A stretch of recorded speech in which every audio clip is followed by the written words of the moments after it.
back to another exceptional episode of the Conversation with the Guys. Build Your Best Life, guys. We do it once a month. And let me tell you something.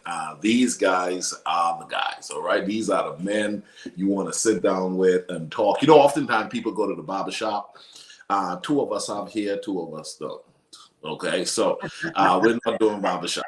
Okay, we're not doing barbershop. We're doing virtual, and so I'm excited, man. This is the last month of the year. You know, they say daddy love his girls, and we're going to talk about conversation about raising girls today. We're going to talk about, but what I mean, these are men, and they have views. And I'm interested in hearing their views when it comes to raising girls from a man's perspective. But before we do that, I'm going to let each of them introduce themselves. And we're going to start over with Deacon Dan. Yeah, my name is Deacon Dan Smith. Good morning to everyone this Saturday morning. It's such a great, beautiful morning here in the state of Florida. Great temperature. Beautiful day. Gonna be a beautiful week. Yes. I'm married to the lovely Coach Deborah D. Smith. Yeah. And it's a pleasure being her husband. She always amazes me on different things. So, but it's great. It's great. I'm retired law enforcement. Maybe a month, 2 months short of 40 years. Wow. Which I loved the career, but it was, you know, when you get a certain time of, you know, when it's time to go, it's time to go. Yeah. You know, I could have been still hanging around, but that's not me. That's not me. Yeah. But also I have, since I retired, I've started two businesses, handyman service and a lawn service, which are very profitable and they're doing very well. I'm busy.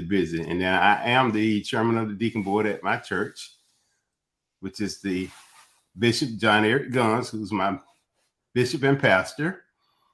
And I enjoy working with the church, working with a great group of men. And it's just a blessing, Just like the other night, we had our fellowship. We had 21 guys. Wow. I was just fellowshipping together for maybe 2 or 3 hours at a Japanese restaurant. And it was great. Great. Good. Excellent. Well, we're going to go over to Elder. How are you doing, sir? Hey, great morning. As always, it's a pleasure to be amongst these men of stature here, these men of great accomplishments.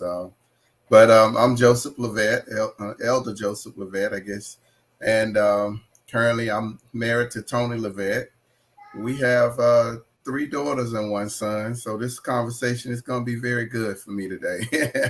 And as well, I'm retired military with 30 years of service, over 30 years of service to the military, the Army. And then I'm currently a hospice chaplain. I've been doing that for about 2.5 years. Enjoying it, love the work of being able to be there for people who are at the end of life cycle and their families. So, and then I am also currently headed toward my final semester toward my doctorate degree, my doctorate in ministry. Nice. So I'm looking forward to that. I'm actually was in class today, but I was given that relief to come because I can't miss this. I couldn't miss this, so I had to get a permission to miss a little bit of class this morning, but it's all good. So I'm looking forward to our conversation today. Excellent. And then Dr. Kevin, how are you doing, Coach? I'm doing good. I'm hanging in there. God is good all the time. You know, I'm blessed to be able to sit here with, you know, you 3 great men. You know, I love doing this. You know, I look forward to it, you know, every second Saturday of the month.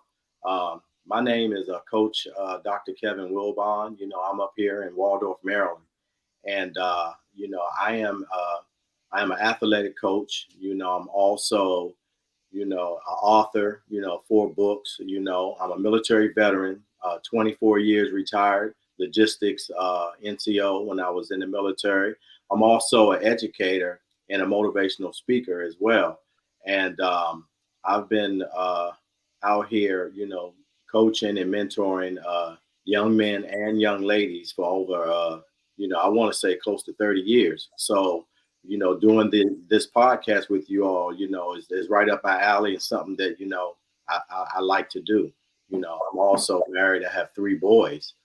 So don't hold that against me on this subject that we're getting ready to talk about today, because I've been around a lot of females. I have sisters. I have 2 sisters.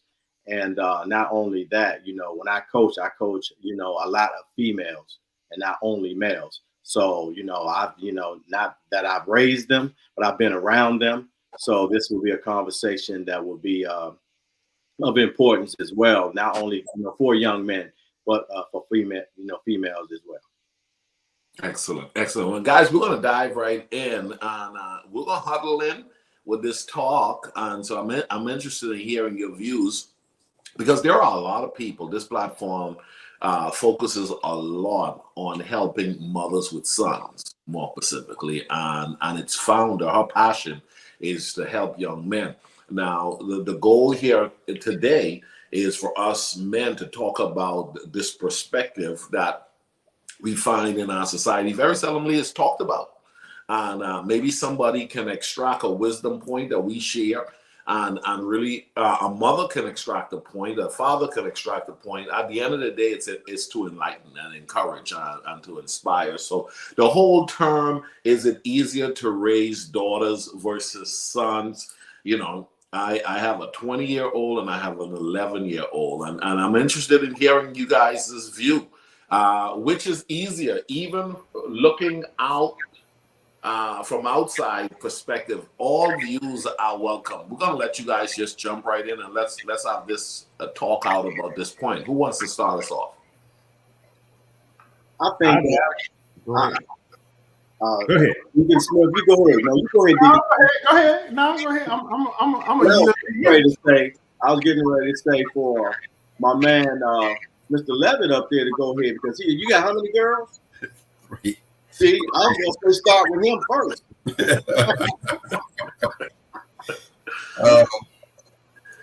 Well, I would say to me, it's easier to raise a daughter, because as a father, when we raise sons, we have those challenges, and when we raising them sons, them challenges that's different from raising a daughter.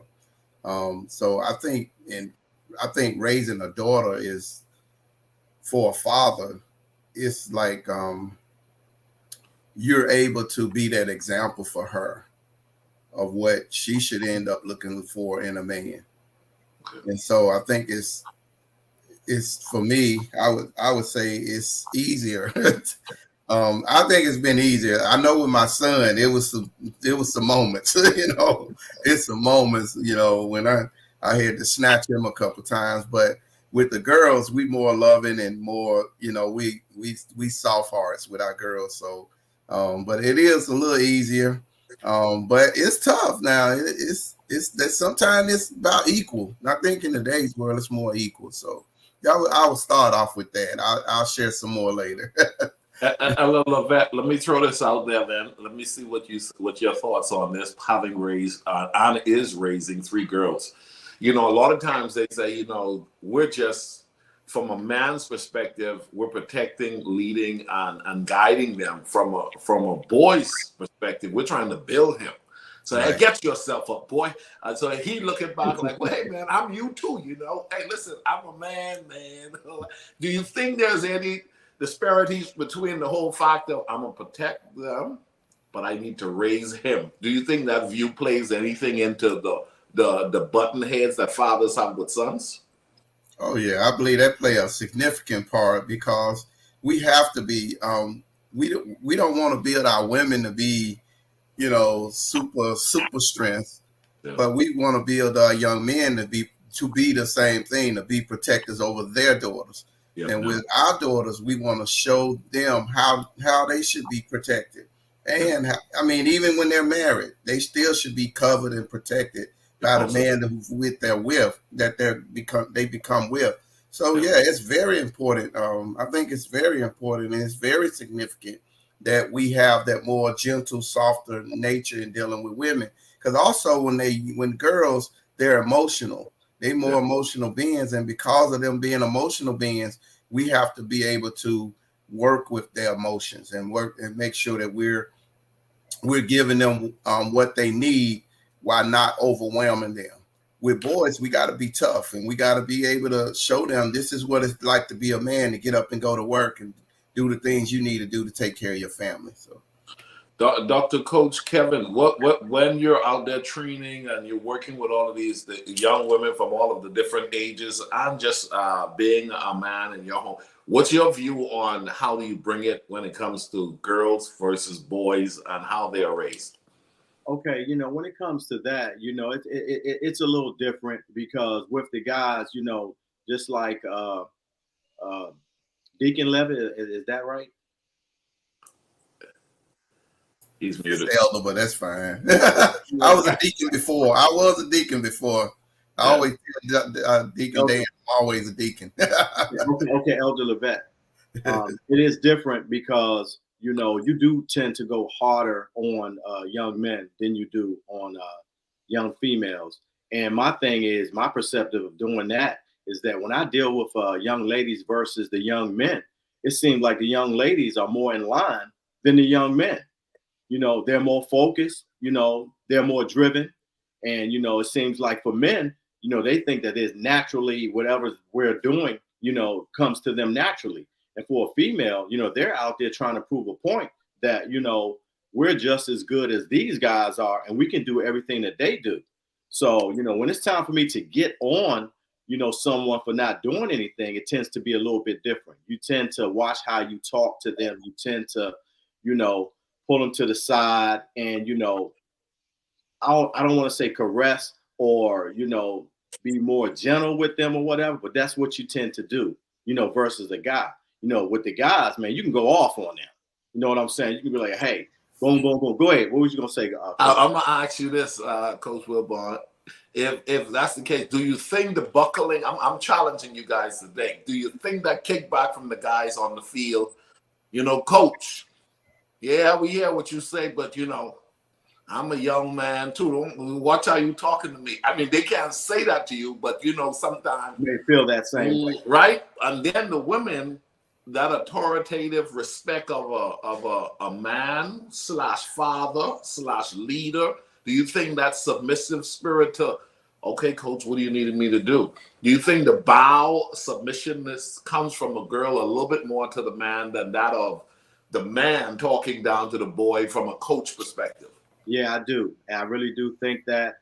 And, a lot of times you do have to watch how you do things because if you're not, they may come back and say that they're getting preferential treatment and you're more lenient with them versus, being lenient with the guys. So it's a balance and it's a boundary. It's a balance and a boundary. But over the years, I've learned, how to do that, how to balance that. And I've never had that problem. I've been coaching for over 40 years.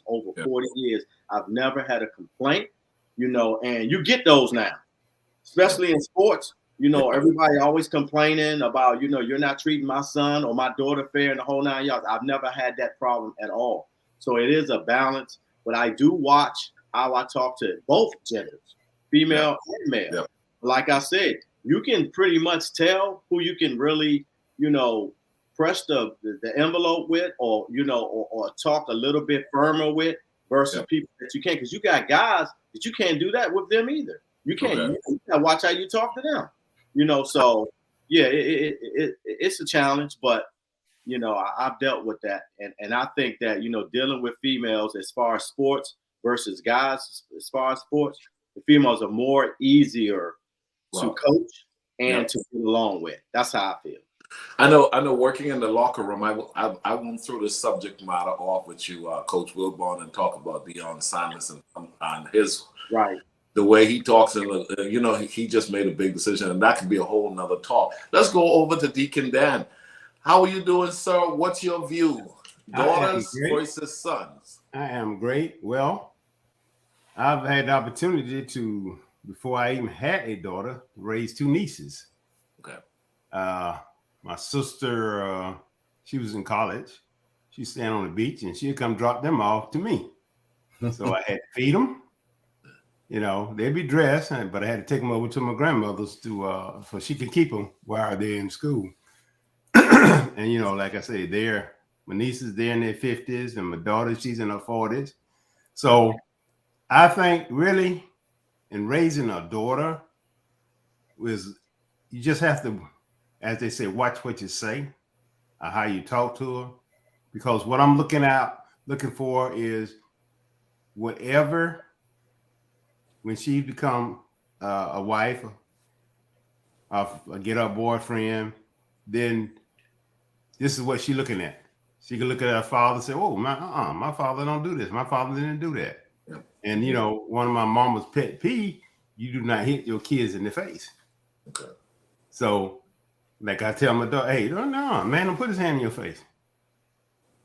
And she, you know, that's up. That's it. No, what's it called? None of the kids. You know, whether it's a daughter or your son or whatever, you do not put your hands in the kid's face. You don't slap them. That's a no. But I mean, I was a coach in the church. I coached the baseball and the t-ball team. I had young ladies on my t-ball and my tap pole, and you know, it's just a certain way. Like they say, a certain way you have to talk to them. Yeah, You're gonna be it's a little different, but you just got to be just as stern with the young ladies as you is with the boys. But the only difference I can see, I tell you know, by being lawful, I tell my boys, "Hey, come on. What did I say? Let's go." They don't argue with me because they know, you know, they're not gonna get anywhere. Understand? Now the girls, they might come back and say, you know, they might come back and wanna get a little feisty with you, but you know, it's just you know, just look at them. Okay, that's how you feel. Well, when you get grown and out, then you feel that way. But as long as you're up on my roof, this is how it's gonna be. But it is much easier because you know those girls are hard. They're daddy heartstrings. Let me ask you guys this question. I'm gonna go over to our elder Levette and ask, you know, the whole rule of thought. I heard you said this just now, Deacon Dan. When you're under my roof, does that term still apply in 20? Does parents have any rules under their roof anymore? Because I mean, there's so much legislation and so much opinion from society. Ella, I'm interested in hearing you're under my roof. These are the rules. Does that verbiage still present itself in your home? I'm gonna ask each of you guys. Oh, absolutely. It does. I think when we have a standard, we maintain a standard. We can't always change with the society, because the way society is going, you see all of the problems that's coming, all of the decisiveness and things, all of the division that's happening in society. But we can't allow that in our home because, you know, that old saying is, you know, a home is a man's castle. So if, you know, if that's your castle, you still demand that, because even though all of my girls are grown, there's a level of respect that's still at my house. Even in coming in my house, we have certain rules. When you walk into our house, you have to speak to everybody. You speak to everybody. You don't walk into my house and don't speak, you know, but we have built it so much that it's not an issue. So yes, we have to continue at all times to maintain that same standard that we set, or that even sometimes we were raised with. Now I know, yeah, the world has changed, and you're right. Kids they get a whole lot more out in society that they try to bring home. But you have to stand your ground as a man. You got to stand your ground as the man in the house and say, no, that's what if they parents allow that, fine, but not, as Deacon Dan said, but not in my house. You know? Come on. Coach Wilbon, your view on that, or has your house changed with Washington, with legislation, and you're saying, excuse me, son, can I say something? Well, my thing is, you know, I was just listening to what Deacon Smith was saying. I have nieces, you know, that used to come over to my house, and I used to, I don't want to say raise them, but, you know, they came over quite frequently, especially as babies, all the way up to now they're in their, you know, late teens or early 20s. And we treated them the same way we treated the boys in the house. It wasn't no different. You know, of course, you know, I have that, found love for little girls because I've never had one. I've always wanted, a daughter, and I've never, we ended up 3 boys. So, when they come over, of course, they're like little darlings to me. But when it comes to rules and regulations and things that's going on in the house, I treat them the same way I do my boys or whatever. Do I raise my voice louder at them? Than I do my boys? No, I don't, because for one, they're not my daughters. Okay, they're my nieces. But even as females, I watch what I say and how I say it to them, because they are females, and that's that level of respect that you have, even as not just a man, but as a father or an uncle or a guy. So things are a little bit different, but it's pretty much like Elder Levesque said. It's rules and regulations that needs to be met, and standards, and they live by them, and they do it when they're in my house. Yeah. So let me ask you guys this. When we start thinking about this whole this is my house, we're raising girls, we're living in a society where everybody has an opinion. And Deacon Dan, I heard you mention it. Did you keep your standard the entire way, or did you find yourself saying, "Ooh, boy, you're lucky you're letting the infrastructure or the opinion of outside bring it inside," or you kept your standard along the way and didn't really? You had your standard before they brought a standard. What's your view there, Deacon Dan? I kept my standard, and my standard still stands. Come on. Even with me and my daughter, we talk every morning. All the kids, we pray every morning. Yeah. And they'll be talking. They say, "Come on, Daddy, come on now." I say, "Hey, ain't nothing changed." Come on. That's why I tell them, ain't nothing changed. Yeah. So now, the standards are there. But being these different laws and stuff that then come along, I don't like them.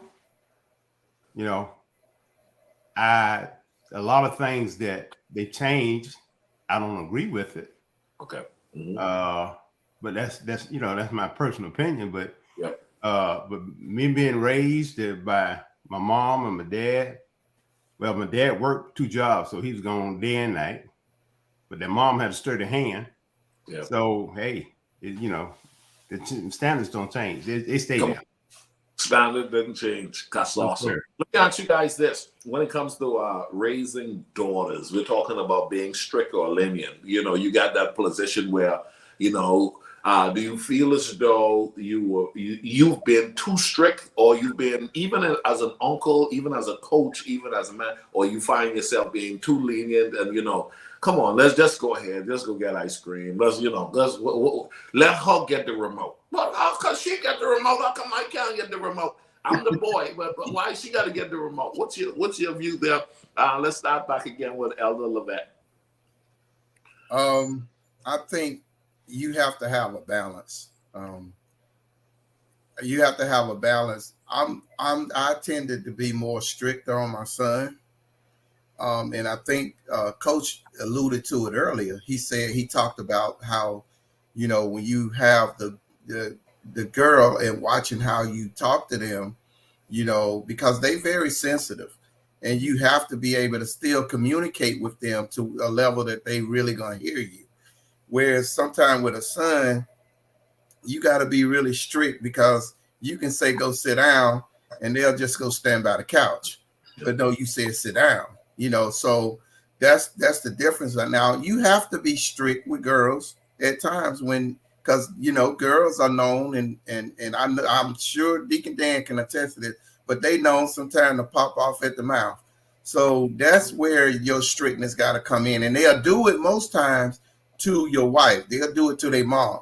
Okay. And sometimes you got to come in and cut that off as the father figure, because sometimes when they hear you as a father, they know if my father raised my voice to me, they know that means I'm in trouble, or I need to get it together.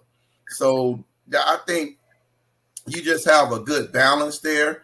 And you'll know basically how they respond is how much stricter you may need to be. or even how more lenient you may be. Because if you trust them more, you can be a little more lenient. But when they out of order, you got to be a little more strict. So like I said, I think it's just a good balance. Got you. Coach Wilbon, are you considered strict? I know you got that military background as well. And, oh, here he comes. Stand up straight. You know what I'm saying? Well, I'm gonna be honest. I'm gonna be real honest with you. I was never considered strict, even in the 24 years I was in the military. Even with the years I've been coaching, I was never strict. I was always a player's coach. You have different type of coaches out there, and even not even coaching, but mentoring. You have different type of mentors out there. And my thing is, I was always the one whenever someone got on somebody, they came to me to get their head straight. So I am one of those coaches that people would love to play for or love to talk to, whether it's a female or a guy, because I know how to talk to them. I know how to reason with them. I understand where they're coming from because I've been there, whether they're females or guys. So I'm never, I was never the one to be strict at all. If you was to talk to any of the people that I've dealt with in the past or even in the present, they'll be like, hey, Coach Wilbon is blase, the whole 9 yards. Parents love to talk to me. So I was never that type of person. And it's strange because most of the military people that I know that I came out with, they were acting, like their family was in the military. They had them doing dress right, dress stuff, I'm serious. And I'm like, I didn't bring that home with me. Right. So I was one of those type people, what was at work stayed at work, especially if it was military. And when I came home, it was like, okay, I'm daddy. I'm not sergeant such and such. I'm daddy or whatever. But as far as the females or whatever, I am guilty of being a little more lenient with them because like Elder Levette said, they are sensitive. You have to, watch the way, and they're emotional, and you have to watch the way you talk to them. But as collectively, as a whole, when I'm out there coaching, when I'm yelling, that's at everybody. Okay. So as long as I'm not singling them out, they're fine. Okay. When you start singling out females and stuff like that, then they'll have an issue. And like Deacon Dan said, a lot of times, you really have to, watch what you say to them, but you have to still maintain that rule and regulation type thing that you always had going. That's what's up. I can see you in the locker room being a Denzel Washington, almost like I don't know if you watched the one where he was the cop and he was like King Kong, he ain't got nothing. Training day. I can see you in the locker room. When I tell you something, you run. You just run. Right. Exactly.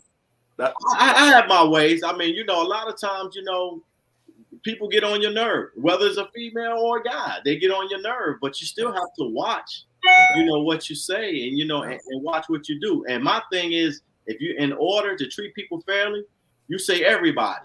Okay. You just don't single nobody out. That's all. Yeah. That's a good one. Everybody. That's straight gangster right there, though. That's like, hey, I'm talking all of y'all. All of y'all. Right. They all look at you sideways, especially the female. And they be talking under their breath. He get on my nerve, make me sick. But and I hear it sometimes. But it don't even bother. It don't bother me because they still got to do what I tell them. So it don't matter. I got you. Deacon Dan, were you considered to be strict or lenient or we hearing the word balance threaded through, but would anybody say, boy, uncle, he's strict or dad, he's strict? What's your position there? Well, I try to stay balanced. Okay. I try to stay balanced. Like my niece called me a maniac cop. It's the reason she called me that. When you're doing a lot of self-defense, I be teaching her, and she said, "Wait a minute, hold up. Why are you teaching me?" I said, "Hey, if something happens and you need to know this, I want you to know it." But no, I try to keep it balanced. Because, even in coaching, I know Dr. Weber know a lot about this. You got to stay balanced there. You got to treat the team as the team. Because, I had girls, they had to learn how to hit the ball. Yeah. And so maybe after practice or whatever, giving them a little extra practice or show them a little different things. But yeah, you got to try to keep it balanced. Sometimes you gonna have, they're gonna try you cross that line, but you keep it balanced, and they go, so well, and just like it was said, because like Coach Dr. Whitman said, I hear what you're saying, but I tell them, I said, yeah, you can talk low under your breath. I understand that. I done been there before and done that or whatever. I said, but that's not gonna make a difference. You're gonna do it anyway. Yeah. I know you're gonna do it, so just go ahead and do it. Right. One of the things I love about the church, I got these different mothers. They call me Papa Dan, and they come talk to me about the kids. And I'll get with the kids, and they being with them, I'm just as lenient with them. I'm just as pleasant with them. But if my voice escalate a little bit, I don't yell at them, but it is to get deeper. And then I look them straight in the eye. Hey, no, we ain't gonna do this. Yeah. So yeah, you should try to keep it balanced. Sometimes you got to escalate a little bit.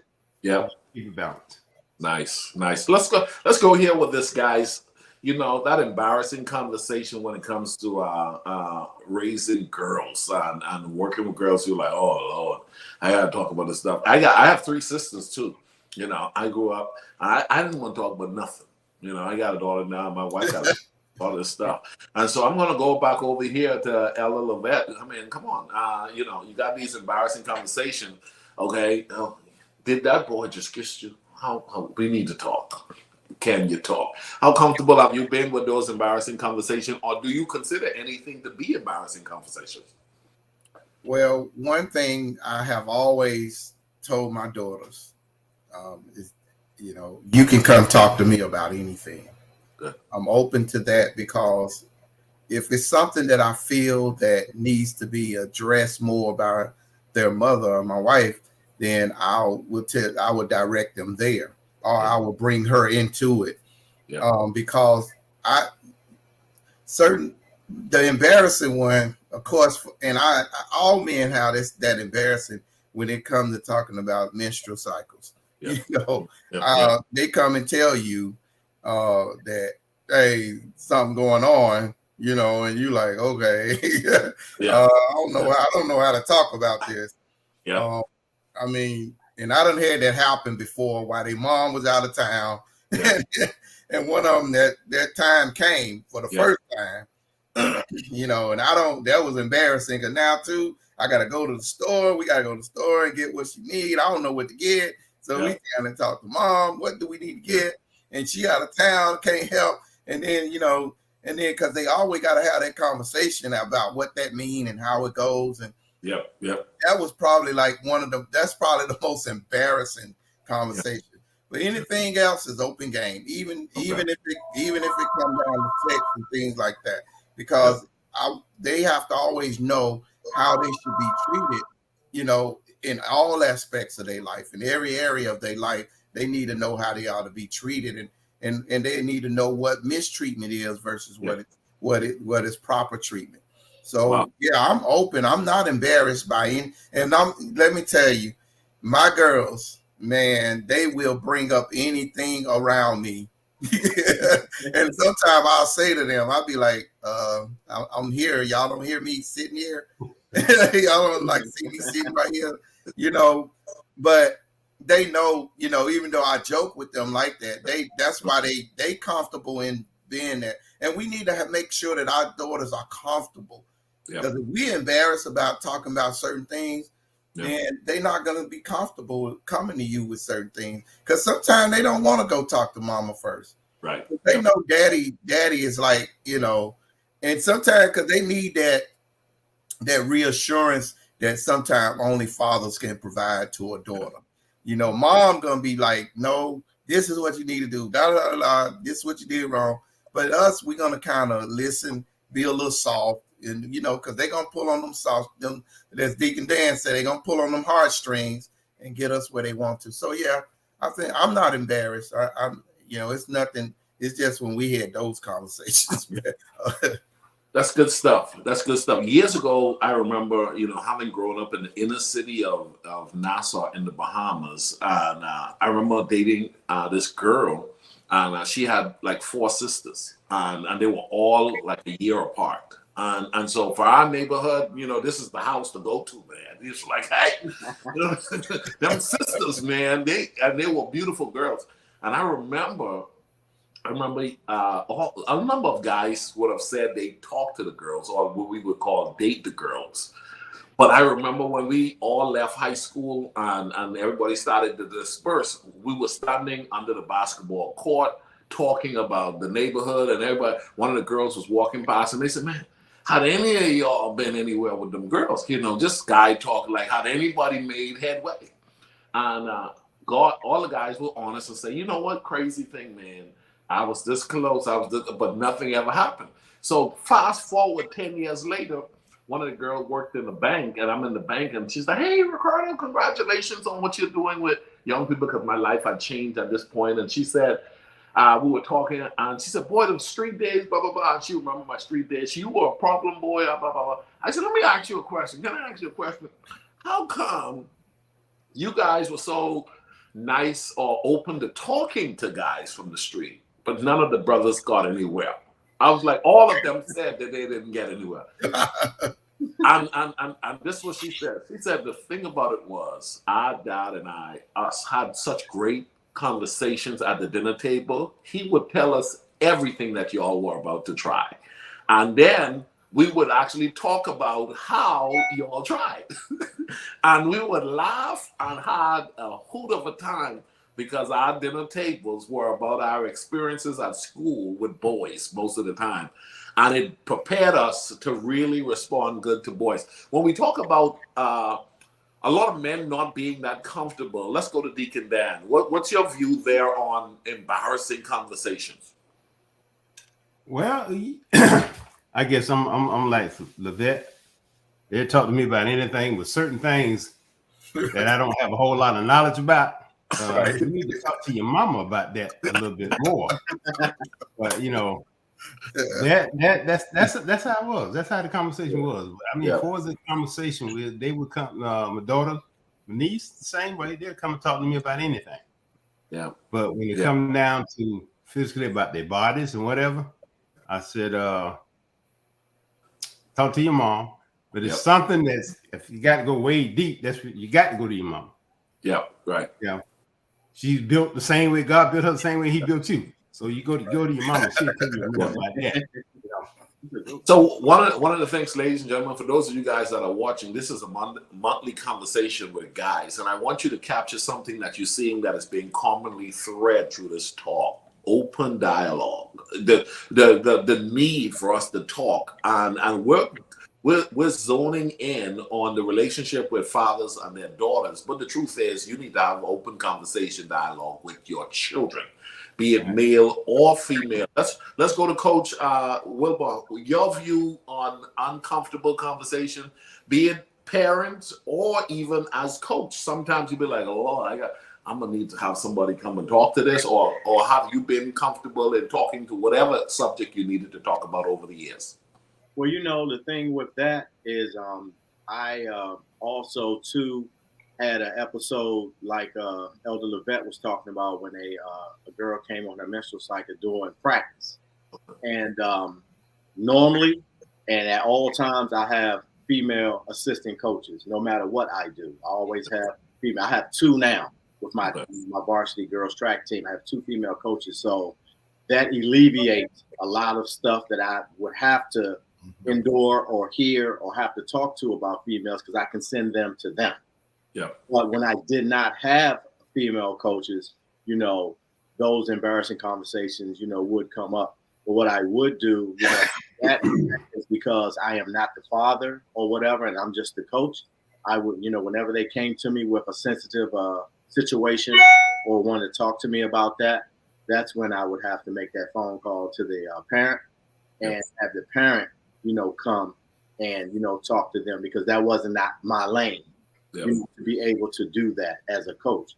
But as an uncle, You know, I have talked to my nieces about things, and you know, they would come to me because a lot of times, you know, they feel like, you know, maybe their parents really don't understand, and that happens. You know what I'm saying? Not even just with females, but with guys as well. You know, sometimes they like to hear it from someone else or talk to someone else, and you know, those embarrassing conversations. You know, I try very hard to try to understand where they're going or where they're coming from. But if it gets to the point where they start talking about their bodies and stuff like that, that's not my lane. You know, I send them back to their parents, or I have them go to my wife.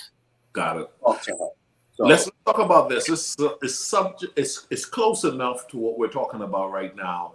When we have nieces, we have daughters, we have, you know, these young ladies who are starting to look like women, but they're not women. And you're the guy, and you say, hey, you're starting to be, in the Bahamas we say, you're starting to be a little shapely now. Come on. And you know, some guys will think you're a woman. You're in but 15. You're in but 16. Do you think that's a conversation both parents need to start having more? Or do you think dads need to definitely be on top of it and say, hey, I want you to know you maybe look like your mama, but you still a child because you ain't your mama. And some twisted dude out there may approach you because they don't know your age. What's your view on having that conversation? Because I think it's actually a major problem in our society, and if you don't have that conversation, you can have major problems birth from that. it is. Well, you know what? Can I start off with that one? Yeah. Okay. I think that's very, very important, and most definitely have that conversation, because you know a lot of things are going on in this world. Crazy things are going on in this world, and you do see a lot of young ladies, and I'm talking about middle school girls that look like they're in high school, that's getting ready to graduate, that are safely, like you're saying, or whatever. And you know, you got these crazy men out here. You know, they coming at them like that. So you gotta have, you know, that type of conversation with them. You know, I have, you know, females on my track team that's like that. When we go traveling or whatever, you know, I'm out there coaching and stuff. I'm looking, you know, I see these men looking at them, you know, whispering and, you know, and talking about them or whatever. You know, they don't say it loud enough for nobody to hear, but you know, I know, you know. So my thing is, a conversation like that is definitely something that has to be talked about, because, you know, like you said, they starting to fill out. And when they starting to fill out, these people are starting to notice, and they look at them. And a lot of times, you know, you have these, you know, young ladies out there that like older men. Yeah, right. Let's call it like it is. It is, You know, they like older men. And my thing is, these older men, they don't care. A lot of them don't care. So we got to be very, very, you know, careful, and we do need to have these conversations with these young ladies about what's going on out there because of that. Yeah. Ella Levat, what's your view there? Well, I say for that, you have to have joint conversations, and then you may have to have some separate conversations. For us as men, we got to be able to tell our daughters what men are after, and we got to be comfortable nowadays, even at the age of 13 and 14, telling them. One thing, you know, me and my wife were very good about is explaining to them as they're teenagers, how a man shouldn't touch them, listen out for certain things they say, and you know, and come tell me if it's an adult man or teacher or whatever it is talking to you, saying something in this vein, you come tell me about that, because we need to have a conversation with him or her. Because let's not be fooled. On the flip side of that, it's now a lot of female teachers liking these young boys at 14 and 15. So we can't be fooled by it's just the girls getting looked at, because the boys are getting looked at too nowadays. So I think it's a joint conversation. I think works best, because when you're there together talking, you can kind of bounce off each other and make sure you cover pretty much all grounds, because the mother can really talk to her about, you know, how they dress and all of them type of things like that. That's more important. Whereas the man, we're talking about, okay, I'm a man, I was a boy. I know what I was looking for. So if you got on some really, really tight pants with, you know, what I used to call baby draws on and stuff like that. They single stuff out like that to think that you're easy or you're available and that you want that kind of attention. So we got to tell them what that attention brings. Yeah, that is so good.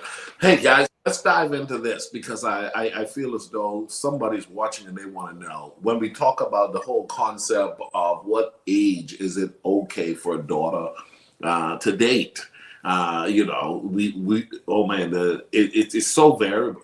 It's so varied nowadays, but in your opinion, and let's give me some reason as to why you think your position is what you present to those who are listening.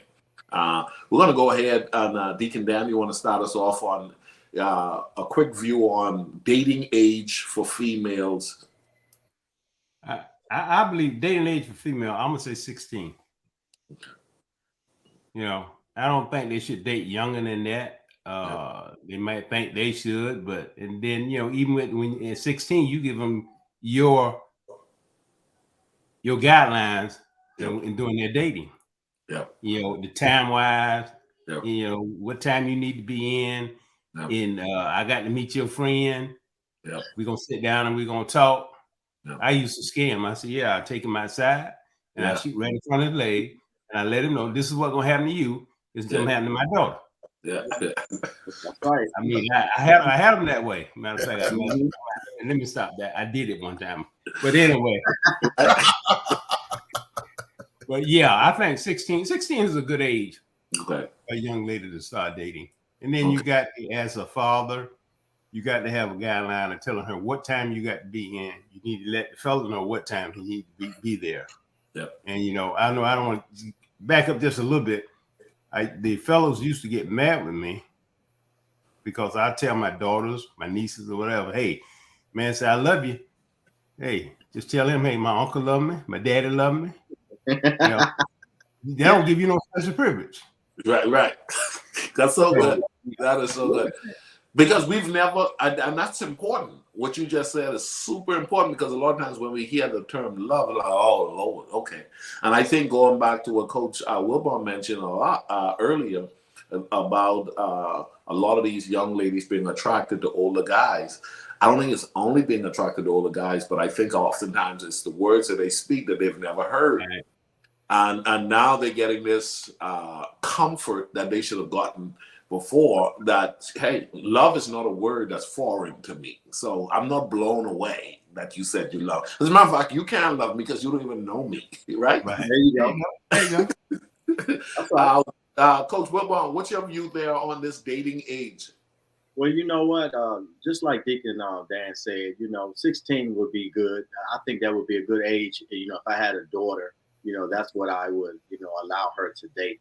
And, you know, of course, you know, I still would have, you know, a type of reign on that type of dating that she's doing. And it really depends on, you know, where this guy's taking her, where they're going, what they're doing in the whole 9 yards. So it would definitely still be, you know, I want to say, quote unquote, monitored to a certain extent because you still, you know, they're still young, you know, they still have a lot to learn. And it really depends on the guy that she bring back. You know, I want to see who this guy is. I want to see what's on his mind, what he got going on. You know, like I said, you know, we've been boys before, we're men now. So we know what they're after. We know what they say. We know the things that they'll, you know, be talking about in order to try to do whatever they're trying to do. So, you know, most of the time when you have young women that have boyfriends or friends or male friends or whatever, you know, it depends on what they say. And they know exactly how to, you know, try to come at us when we're talking to them. They know what we want to hear, you know. So a lot of times we have to cipher and, you know, try to see through them because we've been there, we've done that. So, you know, they're going to say the right things to us around them when we talk to them. So we will really, really never know how genuine they really are until after overtime. So, you know, my thing is, you know, 16 would be, you know, good age. I got you. I'm going to drop my age in there and say between 16 and 18, maturity will have to play a big role in that. And promiscuous, what's that word? How promiscuous? I have to pull you back a little bit. And if you're a little bit faster than I think you need to be, hey, hold on, slow down a little bit.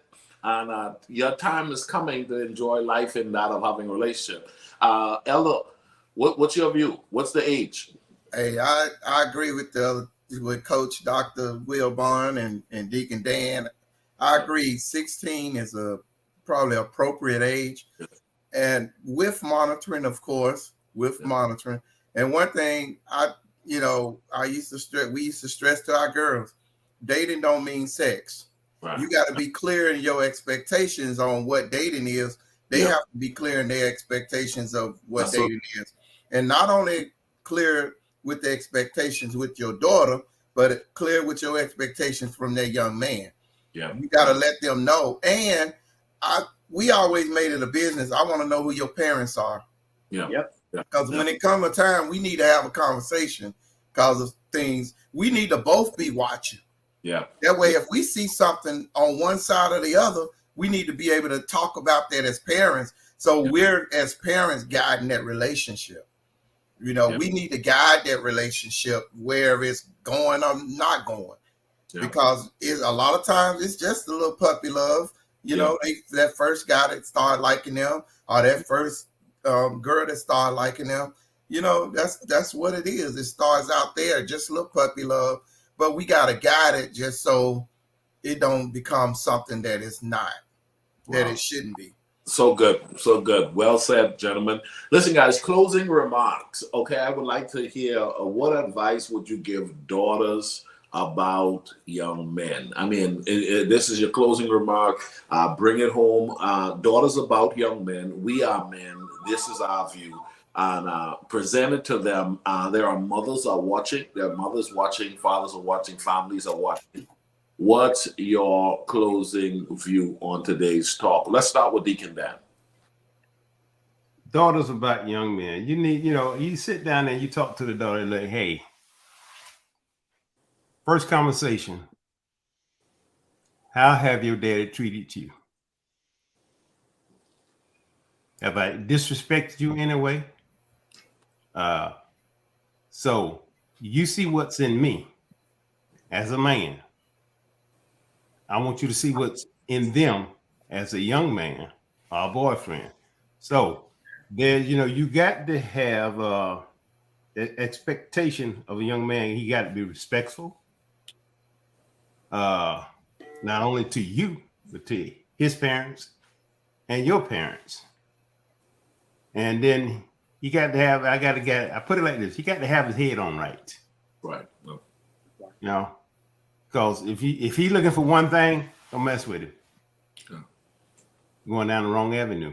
So I just point these things out to him and guide them and lead them. And hey, if there's any problem, you need to come talk to me or your mama. Yeah.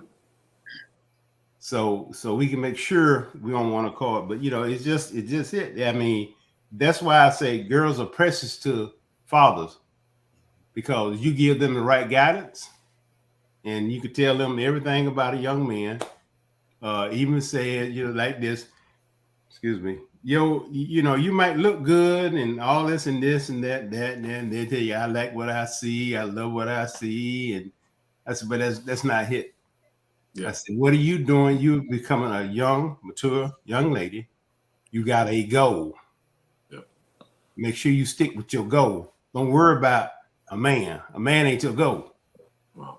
You get that later. Yeah. Get your education, get your respect about yourself, and you should be successful in life. Wow. So good. Deacon, that was really good. That was good, Deacon Dan. Hey, let's coach Dr. Wilborn. What's your closing remarks when it comes to this, the advice you're going to give to daughters about sons, about men, about, the man's view about the male about the female? What's going on? My closing remarks would be, take your time. Okay, take your time, because, you have a lot of life to live. You're going to probably end up dating more than 1 to 2 to 3 to 4 men in your lifetime before you get married. And that may happen. A lot of times, some people stick with that one person, and a lot of times, they don't. And things may not work out the way that you want them to work out. But take your time, because, it's, you know, like Deacon Dan said, you know, you have a whole lot of life to live, and you know, you got other things that you need to think about, you know, in your life, and make sure that, you know, when you are dating, you know, a certain young man or whatever, make sure that he is respectful. Make sure he is treating you like the way that you should be treated, and if you're getting raised right at home, you're gonna already know anyway, you know, what type of person that you're dealing with when you go out there, because you've been around loved ones that have taught you, you know, exactly what these guys are going to be looking for. We're men. We're going to talk to our nieces, our daughters, you know, about things that guys are looking for out there. And if they're listening to us, then they're going to be okay. But my thing is, you know, as far as, you know, the guys or whatever, we will definitely know what kind of guy they are. You know, if they don't come around, if they are what they call ghosting, you know, you hear about them, but you never see them. Them the type of guys that our daughters and our, you know, nieces don't need to be with, you know, because you want to know what type of person they are. And of course, you want to meet their parents, you know, as well, especially if things start to get, you know, real serious. So that's my closing remarks on that. Excellent, excellent. Elder Levette, bring it home for us. Bring it home. Three daughters, bring it home. Yeah, well, I would say, well, number one is educate them, and how we educate our daughters is we educate them based off our life experiences. We know all of the tricks of the trade. As the man, I know all of the tricks of the trade, and whatever, how I'm coming at you, that's how, you know, however that guy coming at you, then he's going to let you know pretty much up front where he's coming from. So one, know to educate yourself. Number two, I always say, trust the advice of your mother. Wow. Your mother's going to give you some great advice along the way. She's going to tell you what, because she's had some relationships that ain't panned out, and she knows even more so than me what the hits and misses are. She's going to tell you, even off of her experiences, what is it that you need to be watching for. Because just as that love word you threw out earlier, just because you say I love you, Coach Ricardo, you talking about that. Just because you say I love you, you know. And one of the things I always ask the guy, what do you like about my daughter? Yeah. What do you like about her? What inspires you about her? Yeah. You know, because truth be told, if you don't expect nothing from that guy, and if she can't bring him home, that's already a turnoff. I think Coach Wilburn was in that direction earlier. Right. If he can't bring you home and meet your parents, then we got a problem. Yeah. So those main two things is educate them and just trust the advice of their mother. Wow. So good. Ladies and gentlemen, we do this talk every month. My advice to you, if you're a girl, you want to read this book, it'll let you know what guys should be showing up like. That's what I'm talking about. Make sure, and let me tell you something, you got a brother, read this book. You got a son, make sure he reads this book. I think every young man needs to read this book, but it doesn't hurt for girls to read a book that boys should be with the behaviors that boys should be bringing to the tables, you know, understand choices and understand discipline, understand goals, and understand how and what you should be doing to build yourself up to be somebody that will attract that healthy relationship. Gentlemen, I appreciate each and every one of you. Coach Deborah D. Smith, you're amazing, and your platform is so necessary for such a time as this. And we've been doing this talk, and so Coach Wilburn and I are rotating and moderating, and it felt good to do this a little bit today. And next month, we'll be in a new year. And so there's a lot to pray about. There's a lot to talk about. There's a lot to reflect on in regards to this past year in preparation for the next year with your sons, with your daughters, and in preparation for building strong families. God bless you guys. Gentlemen, thank you so much.